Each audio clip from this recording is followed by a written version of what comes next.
तो आइए शुरू करते हैं। अभी का विषय वस्तु है कि चंद्रमा यदि कन्या राशि का होकर के केंद्र लग्न में हो तो कैसा फल देता है। तो यहाँ पर सबसे पहले चंद्रमा की स्थिति को देखा जाए। चंद्रमा यहाँ पर जो ग्रह चंद्रमा को शत्रु मानता है उसी राशि में चंद्रमा है और उसकी भी यह मूल त्रिकोण राशि है। अतः यहाँ पर चंद्रमा थोड़ा ज्यादा ही उद्विग्न रहेगा, यानी कि चंद्रमा का यानी मन व्यक्ति का उद्विग्न रहेगा। साथ ही चंद्रमा किस भाव का स्वामी है, तो 11वें भाव का स्वामी है। आय के दृष्टिकोण से, आय के अभिलाषा के दृष्टिकोण से तो अच्छा है, परंतु 11वें भाव के स्वामी अच्छे फल नहीं देते। 11वें भाव के स्वामी अच्छे फल नहीं देते, इसको भी ध्यान में रखना है। लेकिन यह भी नियम है कि यदि आय भाव का स्वामी लग्न में ही हो, आय भाव का स्वामी यदि लग्न में ही हो तो जातक को धन, यश, सुख, सम्मान की प्राप्ति होती है एवं जातक आराम तलबी स्वभाव का थोड़ा होता है। यदि लाभ भाव का स्वामी लग्न में हो और नैसर्गिक शुभाग्रह हो, चाहे वह ग्रह कोई भी क्यों ना हो, शुक्र हो, गुरु हो, बुध हो, चंद्रमा हो, जो लाभेश होकर के नैसर्गिक शुभाग्रह अगर लग्न में होता है तो व्यक्ति के अंदर में सकारात्मक शक्ति ज्यादा होता है, सकारात्मक शक्ति कुछ ज्यादा ही होता है। एवं साथ ही 11वें भाव का स्वामी यदि लग्न में हो तो यह एक जीवन साथी के लिए अलग प्रकार का ही योग बना देता है। यह जीवन साथी के भाव से पंचम भाव है, यानी कि पंचमेश लग्न को देख रहा है, पंचमेश लग्न को देख रहा है। तो यदि पंचमेश लग्न को देखे, यदि पंचम भाव का स्वामी लग्न को देखे तो यह शुभ फल मिलेगा या खराब फल मिलेगा? अच्छा फल ही मिलेगा ना। जी गुरु जी। तो जब अच्छा फल मिलेगा तो पंचमेश क्या है? बुद्धि है। पंचमेश क्या है? बुद्धि है, और वो भी सौम्य एवं नैसर्गिक शुभाग्रह है। और 7वें भाव में भी शुभाग्रह गुरुदेव की राशि है। तो हम क्या कह सकते हैं कि जीवन साथी पति या पत्नी, पुरुषों के लिए पत्नी या महिलाओं के लिए पति, उसका कैसा होगा? बुद्धिमान होगा या नहीं होगा? ये तो यहाँ पर, क्योंकि यह बुद्धि भाव से, यह विवाह भाव से या जीवन साथी के भाव से पंचम ही हो गया ना। जी गुरु जी। जीवन साथी के भाव से पंचम हो गया। जीवन साथी का भाव कौन सा है? तो सही गोलमाल, कहीं कुछ ना कुछ गड़बड़ है।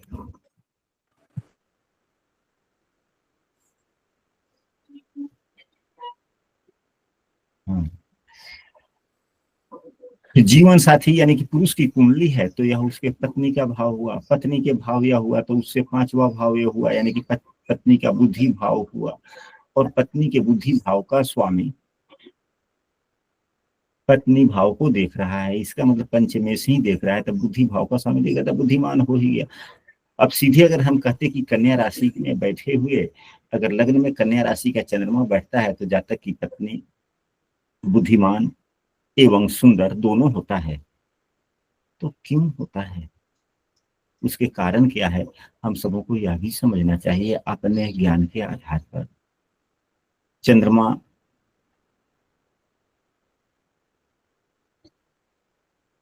कल्पना शक्ति का भी विकास करता है और यह इच्छा भाव का भी स्वामी है। तो यदि इच्छा भाव का स्वामी होकर चंद्रमा यदि लग्न में बैठता है तो व्यक्ति की कल्पना शक्ति काफी होती है।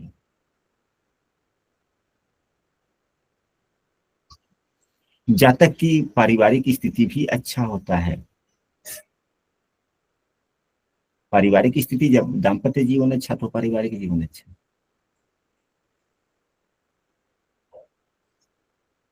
लेकिन यह आय भाव का स्वामी या इच्छा भाव का स्वामी चंद्रमा के लग्न में होने से एवं दशम से दशम भाव पर चंद्रमा की दृष्टि पड़ने से चंद्रमा सबसे तेज गति का ग्रह है।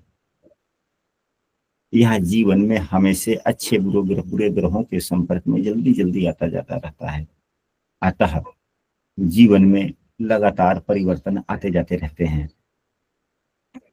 परंतु चंद्रमा की दशाएं यदि लाभेश ही लग्न में हो, यदि लाभेश ही लग्न में हो और लाभेश के मित्र पंचम भाव एवं नवम भाव में हो, मित्र ग्रह एक क्या राशि, तो यहाँ पर देख लिया जाए कि चंद्रमा क्या है। चंद्रमा किसी को तो खैर शत्रु मानते ही नहीं है, चाहे वह शनि हो या शुक्र हो। लेकिन शनि तो चंद्रमा को शत्रु मानता ही मानता है। शनि चंद्रमा को शत्रु मानता है। तो जातक की बुद्धि कैसी होगी? यहाँ पर जातक की बुद्धि अच्छा होगा या उसके जीवन साथी का बुद्धि अच्छा होगा? जीवन साथी का गुरु। जीवन साथी का बुद्धि अच्छा होगा, क्योंकि बुद्धि ग्रहण किसको करना है? तो बुद्धि ग्रहण लग्न को करना है। लग्न में बैठ और बुद्धि देना किसको है? तो शनिदेव को देना है। शनिदेव चंद्रमा को शत्रु मान रहे हैं। चंद्रमा जिस राशि में बैठा हुआ है उस राशि का स्वामी भी चंद्रमा को शत्रु मान रहा है। इसलिए जातक से अधिक बुद्धिमान जातक का जीवन साथी होने की संभावना बनता है। अभी इसके बाद में अब हम लोग सभी ग्रहों की युतियों पर चर्चा करते हैं। यदि चंद्रमा के साथ में सूर्य की तो क्या फल हो सकता है? तो चंद्रमा यदि सूर्य के साथ में युक्त हो गया तो अशुभ फलदाता हो गया, क्योंकि यह युति ही बहुत अशुभ युति हो गई। क्योंकि 12वें भाव के स्वामी की युति 11वें भाव से हो गया और फिर लग्न में हो गया। 12वें भाव के स्वामी जिस ग्रह के साथ में युक्त होते हैं उसके साथ में फल दे देते हैं। तो चंद्रमा एकादश शेष है, 11वें भाव के स्वामी अच्छे फल नहीं देते, तो यह युति निरर्थक हो गया, बेकार हो गया। अच्छा फलदाता हुआ? नहीं गुरुजी। नहीं, नहीं हुआ। और दाम्पत्य जीवन में भी बाधाएं आने की संभावनाएं हो गई। परंतु जातक उत्साही स्वभाव का होगा, जातक उत्साही स्वभाव का होगा। अब इसके बाद में यदि चंद्रमा के साथ में मंगल की युति हो तो मंगल क्या है? मंगल अष्टमेश एवं तृतीयेश भी हैं। यह दोनों ही भाव अच्छे नहीं है, दोनों भाव के स्वामी बुरे फल प्रदाता है।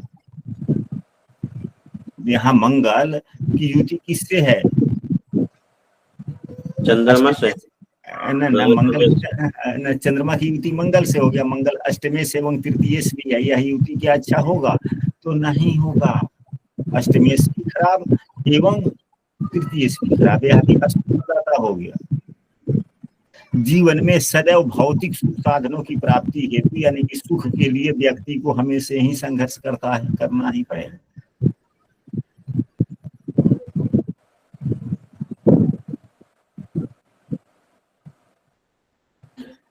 यदि चंद्रमा एवं बुध की युति हो जाए तो क्या हो सकता है? बुध चंद्रमा मन का कारक है और बुध चंचलता का भी कारक है। चंद्रमा मन और चंचलता का कारक, तो बुध भी तो चंचल ही है, बचपना है ना। तो एक बचपना और दूसरा चंचलता का जब युति हो जाए, और यह दशम भाव के भी स्वामी हैं और लग्न भाव के भी स्वामी हैं, और बुध देव यहाँ मजबूत होकर के बैठ गए, अपने उच्च राशि में हो गए, तो उच्च राशि में होने के कारण हम ऐसे कह सकते हैं भद्रयोग तो बना, परंतु यह भद्रयोग ऐश्वर्यशाली तो बना देगा, प्रभुत्व वाला तो बना देगा, लेकिन हमेशा कुछ ना कुछ विवाद के घेरे में ही व्यक्ति रहेगा। क्योंकि बुध वाणी के भी कारक है और चंद्रमा जो है बड़ा चंचल ग्रह है, बड़ा तेज गति से चलता है, तो वाणी में अस्थिरता भी हो सकती है। क्योंकि यह चंद्रमा 11वें भाव के भी स्वामी है, चंद्रमा बुरे फलदाता होगा यहाँ पर, तो वाणी के कारण प्रसिद्धि भी मिलेगी और वाणी के कारण कभी कभी विवादों में भी घिरा रहेंगे। हाँ, घिरने की संभावनाएं हो सकती है। अब इसके बाद में अब चंद्रमा एवं गुरु की यदि युति हो जाए तो यह गजकेसरी योग हुआ। यहाँ पर केंद्र भाव के दो केंद्र भाव के स्वामी की युति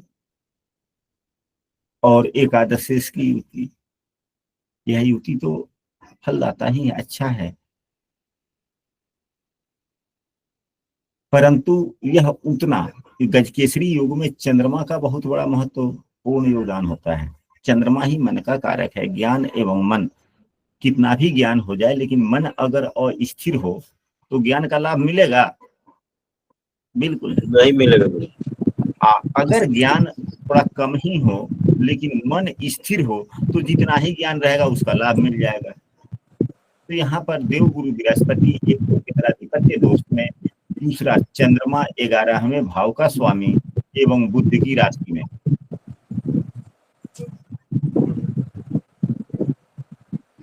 तो और अच्छी बात यह नहीं हुई। हालांकि अब यहाँ पर देव गुरु बृहस्पति की पंचम भाव पर नीच की दृष्टि है,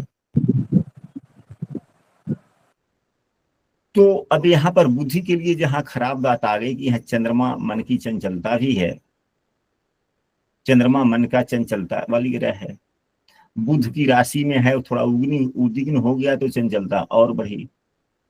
देव गुरु बृहस्पति केंद्र भाव के स्वामी होने के साथ केंद्राधिपत्य दोष से भी ग्रसित होकर थोड़े दूषित हो गए, तो चंद्रमा भी थोड़ा खराब हो गया, देवगुरु बृहस्पति भी थोड़े खराब हो गया है ना।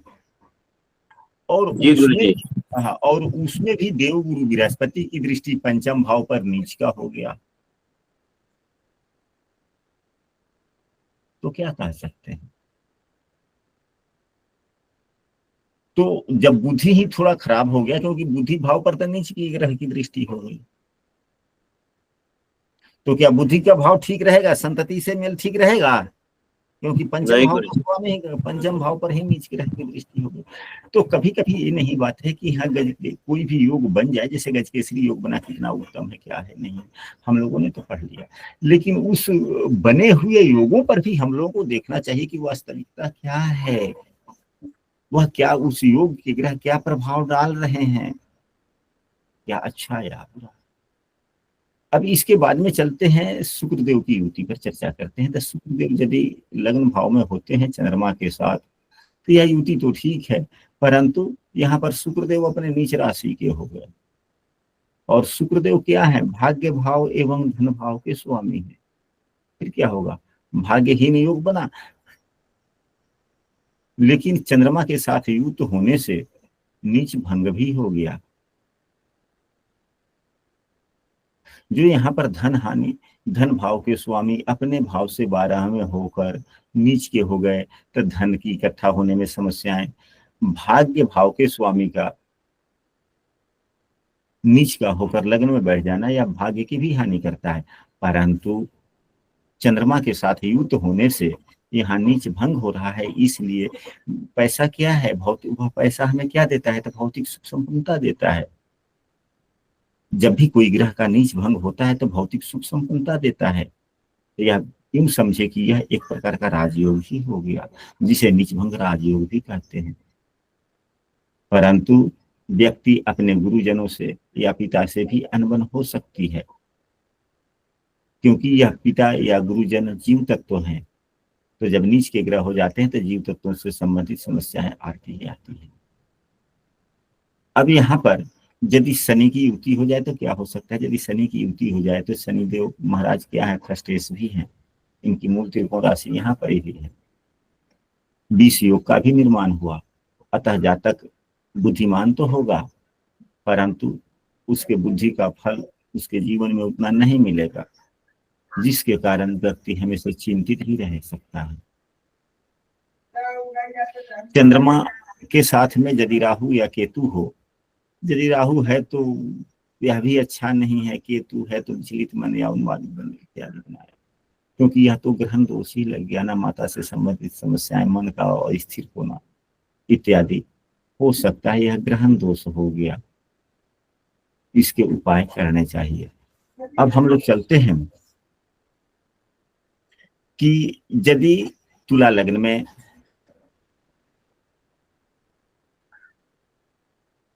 यदि तुला राशि के होकर के चंद्रमा, यदि तुला राशि के होकर के चंद्रमा